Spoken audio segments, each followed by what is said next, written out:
So, last week I had the most difficult conversation with my parents.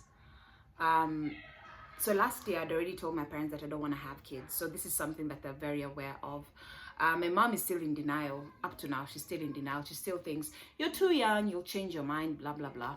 My dad, of course, is not for it. But then last year when we had the conversation, we agreed that I was going to harvest my eggs because I told him I was going to tie my tube. So he said, before you do it, why don't you harvest your eggs so that you can always have like a plan B, just in case you get older and you change your mind. You can always know that you have your eggs, you've saved your eggs. And that's the only reason why I didn't tie my tube. Also, something else I must mention. Last year when I had the conversation about not wanting kids, my dad was like, I think my dad just got so desperate and he was like, why don't you then just have your child and bring him to me? He was like, nilete mtoto wako, nitamlea. He was like, si nimewalea nyinyi wote wa saba nimewalea. So huyo wako mmoja ni nini? He was like, bring your child, I will raise him. I will raise him or her for you. And I was like, from the word go, I was like, Dad, there's no way I'm doing it. Guys, my dad is over 60. My mom is over 60 as well. Like, how am I just bringing a child, atishika ndio mtoto wanze kulea? There's no way I'm doing that. Like, that's so unfair. Even for me, I wouldn't want when I'm old, when I'm in my 60s, I wouldn't want someone to bring me their child for me to start raising. So I told him, no, I'm not going to do that. Also, something else, my parents already have 6 grandkids, so it's not like I'm denying them anything. They already have 6 grandkids. 2 of my sisters don't have kids yet, but they do want to have children. So if we assume they have 1 child each, my parents already have a guaranteed 8 grandkids. 8. Like, I don't get what this fascination is with parents and having grandkids. Like, you already have 8 grandkids. Why do you need a child from me? So when I got to my parents' home, my dad was not there. He was still at work, but my mom was there. So I had the conversation with her and she was like, no, as usual, I expected opposition from her. And my sister as well. So first of all, I told them about the abortion and yeah, they were not happy. They were not happy about the abortion. My sister and my mom, they were really not happy. And then the second bomb was like, I told them in 2 months I'm getting a BTL. So when I say BTL, is just tying my tubes basically. So I told them I'm getting my tubes tied, and that was like it was a double whammy, you know, like it's one bad news and the next bad news, and my mom was still like, just keep thinking about it, this is not a good idea. She was like, who will take care of you when you're old? And I'm like, Mom, when I'm old, like the fact for a child to take care of the parent is not guaranteed. That for a child to take care of the parent when they're old is only guaranteed if you had a good relationship with your child. I'm like, how many people do you know out there who don't talk to their kids, or their kids don't talk to their parents? So anyway, I told her about adoption because for me, adoption is still in the cards. It's not a guarantee, but if the time comes and I feel like I do want to have children, I can always adopt. I mean, there's so many homeless kids here. There's so many kids who are craving for love, a mother's love. So I'm like, it will be a win-win because the child will be gaining a mother and the mother will be gaining a child. So I'm like, I can still adopt. My mom is against adoption. Kabisa, kabisa, kabisa. She's like, huo mtoto akiwa ni mwizi, unaweza pata mtu mwenye damu yake ni mwizi, ama damu sijui ni rapist, ama damu ni murderer. So her idea of adoption is, if you want to adopt, you adopt a relative, but you can't like adopt just a random kid. And I'm like, Mom, adoption works. So I give her the only example that she can relate with is with Caroline Mutoko. And I'm like, look at Caroline. She's like, oh, by the way, she adopted a child. How big is that child right now? I'm like, the child is so big, they even look alike. It's amazing. Those the mom and child, they look alike. So I showed her like one of their latest videos together, and I'm like, look at how alike they look, so much alike. You can't even know that this child was adopted. And even Caroline has now adopted a second child. So I'm trying to show her Caroline as an example of adoption can work. Like, you don't have to give birth from your womb, you can also give birth from your heart. And my mom is such a hater. She's looking at the video of Caroline and her daughter. I'm like, si wanafanana, mom, si wanafanana. See, they almost look alike. You can't even tell that this child is adopted. My mom is like, afanani sana. Anyway, so the second part was my dad, because I had to wait for him to come from work, and our conversation was the toughest. So I didn't tell him about the abortion first. I told him I'm tying my tubes. And when I told him about BTL, he was seated on his chair. And when I told him about it, he just looked down. For I swear it was like a minute, like it was so long. He just looked down, he didn't say anything. And the next time when he raised his head to look at me, he was like, Abby, where did we go wrong? I was like, where did we go wrong as your parents? But that killed me. It killed me, the fact that he's blaming himself. He's blaming himself for bringing me up wrong. And I'm like, this has nothing to do with you, Dad. Like, you raised me perfectly. I cannot complain. I'm like, you raised me perfectly. There's nothing, you didn't do anything wrong. This decision for me not to have kids is not weighed upon your good or bad parenting. And it just killed me that he's blaming himself, or he's blaming his parenting for me not wanting kids. I don't get why parents don't just understand it, especially African parents. I don't know why they don't understand that there's some people who will just not conform to the regular cultural expectations that they have, you know? Like, it made me realize, I'm not comparing these two, but it made me just empathize with people who are gay and they have to tell their African parents that they're gay. It's such a hard conversation to have. And not wanting kids is a conversation that you must have with your parents. And I know some people, in my previous video when I was talking about not wanting kids, some people are like, why do you have to tell your parents? And if you're African in any way, you know how, especially right now in my 30s, people are expecting you to have kids. And you know, the older you get, the more direct those questions are. Like before, it will be like indirect questions, but right now they're asking you, utazaa lini, utaolewa lini, utafanya nini lini. My auntie, she blames my time away from Kenya, because I lived in Cape Town for 6 years. I was working there. And the moment I told her that I had an abortion and I'm getting my tubes tied, she was like, ni maneno ya wazungu, ni maneno ya wazungu. It's the fact that you lived abroad. She was like, I wish you'd never left this country. If you did leave this country, you would not be having such a mindset.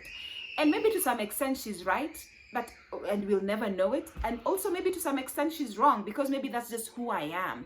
There are people who've never left this country and they still share the same ideologies that I have. So I don't think it's a matter of leaving the country or not. It's just a matter of, this is just how you're built. This is just who you are. This is what you believe in. So back to my dad's story. I told him I don't want to have kids. And then on top of that, she was like, he was like, why is this decision so rushed that you have to tie your tubes right now? And I told him it's because last week I was pregnant and I had an abortion. And that killed him even more. It's like, it broke him down. Like I really think that night when they went to bed with my mom, because I'm very sure I was the topic of conversation. That is no brainer. I was definitely on the menu. They were discussing about me, and if they didn't break down and cry, I don't know. I don't know, because I really broke their heart. I really broke their heart with my decision. I knew it was going to break them. I knew that from the beginning. I just didn't know it was going to break them to that point. So now, the past few days I've been having conversations with my friends who have kids. I also have another friend who she has no child and she's not intending on having any. And it's amazing. She's Indian, and it's amazing how our two cultures, doesn't matter the race, our parents think the same, because she's also going through the same thing of, should you the parents are giving her the same hell that my parents are giving me. And now we're sitting down, we're like, but we have to live our truth at the end of the day, because I don't want to raise a kid or have a kid just for the sake of my parents. I want to have a child because I want to have the child. Most of my friends are also against it.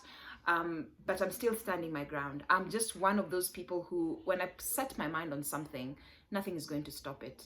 But I guess I'm just feeling really bad I'm just feeling really bad right now because, like I said previously, I don't care what society thinks. Like what random people on the street talk about, what random people on the internet think about me, I really couldn't give a shit about that. But what my family thinks about me, that I really, really care about. And the fact that they're not supporting my decision really makes me sad. It really, really makes me sad knowing that they're not on my side. And I even told my dad that. I was like, literally, all of you are against this. You know, like it would really help if some of you came on my side and tried to see things from my perspective.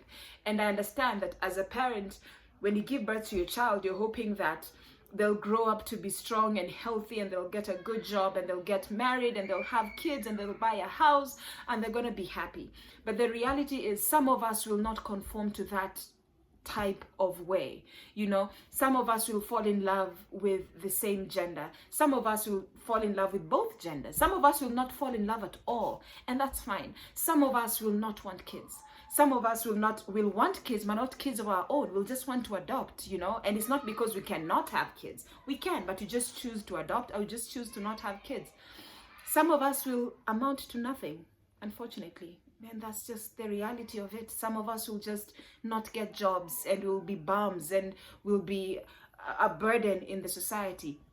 These are not things that a parent wishes for, but these are things that will happen.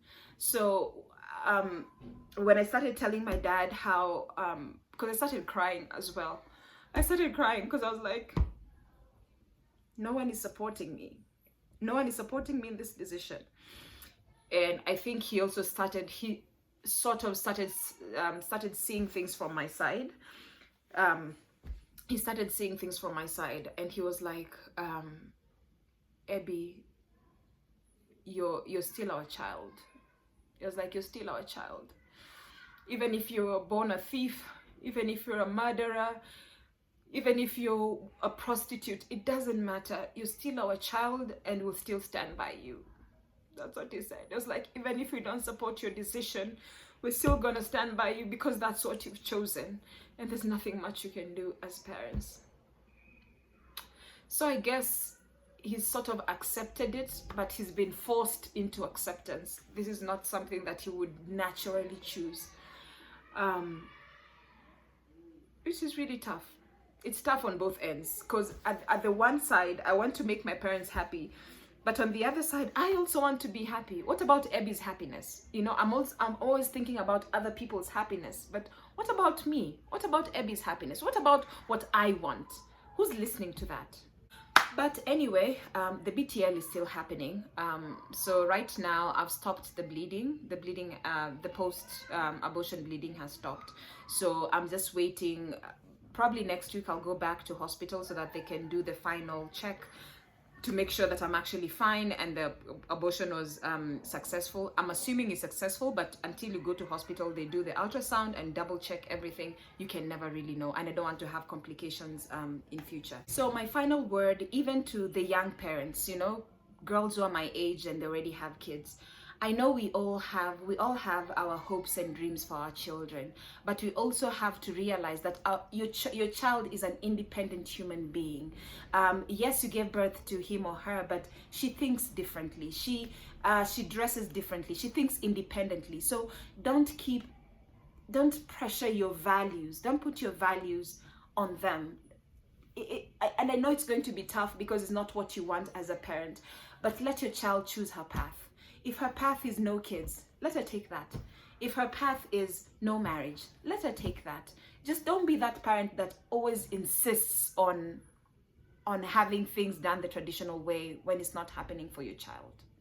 Please leave it in the comments. Are you going through a similar situation? It doesn't have to be about marriage or about kids. It could be any other situation. Maybe it's a career that you chose. For me, I've never had a 9-to-5 job. My dad used to push me for the longest time because I have a bachelor's degree from Daystar in PR and marketing, and I've never practiced. And he's always like, why don't you just get a regular job? Aliimba yo wimbo akaimba skuzi amechoka.